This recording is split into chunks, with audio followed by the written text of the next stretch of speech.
Esther, bonjour. Vous êtes donc le propriétaire du Clos des Jacobins et du Château de la Commanderie. Est-ce que vous pouvez nous présenter en quelques mots ces deux domaines? Alors, Clos des Jacobins est un Saint-Émilion Grand Cru classé depuis les origines du classement en 1955 à Saint-Émilion, et Château de la Commanderie est un Saint-Émilion Grand Cru. Clos des Jacobins se situe sur le plateau argilo-calcaire de Saint-Émilion, donne des vins avec une belle structure de fruits. Château de la Commanderie, lui, se trouve en limite de Pomerol. Il est fait sur des terrasses graveleuses avec des sables argileux qui donnent des vins plus sur l'élégance et le charme. Alors vous êtes propriétaire ici depuis 2004. Est-ce que vous pouvez nous rappeler votre parcours? Mon parcours, je suis d'abord étudiant en école de commerce. Lorsque j'obtiens mes diplômes, je cherche à réaliser mon rêve qui est de devenir producteur de vin.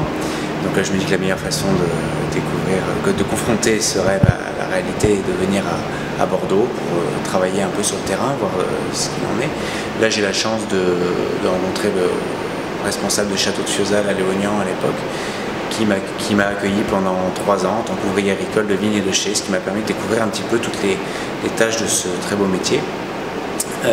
Donc à la suite de ça, j'ai également découvert toutes les appellations bordelaises et j'ai eu un coup de cœur pour Saint-Émilion, au-delà de ces vins qui font partie de ceux que j'ai toujours préférés, son village, ses vignobles, ses coteaux, tout m'a beaucoup séduit à Saint-Émilion.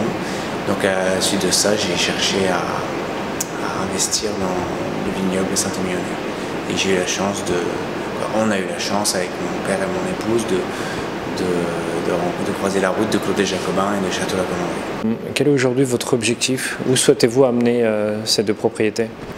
Alors d'abord, amener ces deux propriétés, c'est essayer de faire le meilleur vin possible dans le respect du terroir et du style de ces vins, ainsi que dans la tradition saint-émilionnnaise. Comme je l'ai dit tout à l'heure, j'aimerais un jour que Château de la Commanderie devienne un cru classé de Saint-Émilion. Il en a tout à fait les moyens, parce qu'aujourd'hui il est tout à fait noté au niveau de certains crus classés.